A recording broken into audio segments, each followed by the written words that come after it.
કોઈ કામ કરવાની જરૂર છે આ પ્રકારના વાક્યમાં નીડ અથવા નીડ્સ ટુ પ્લસ મૂળ ક્રિયાપદ આવે છે. કોઈ કામ કરવાની જરૂર નથી આ પ્રકારના વાક્યમાં ડોન્ટ અથવા ડઝન્ટ નીડ ટુ પ્લસ મૂળ ક્રિયાપદ આવે છે. આઈ, વી, યુ, ધે અને બહુવચનમાં હકારમાં નીડ, નકારમાં ડુ. હી, સી, ઇટ એકવચનમાં હકારમાં નીડ્સ, નકારમાં ડઝ.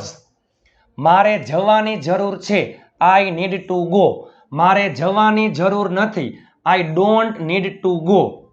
તેઓને રોકાવાની જરૂર છે ધેય નીડ ટુ સ્ટે. તેઓને રોકાવાની જરૂર નથી they don't need to stay. તેને રમવાની જરૂર છે હી નીડ્સ ટુ પ્લે. તેને રમવાની જરૂર નથી હી ડઝન્ટ નીડ ટુ પ્લે. તેણીને લખવાની જરૂર છે શી નીડ્સ ટુ રાઇટ. તેણીને લખવાની જરૂર નથી શી ડઝન્ટ નીડ ટુ રાઇટ.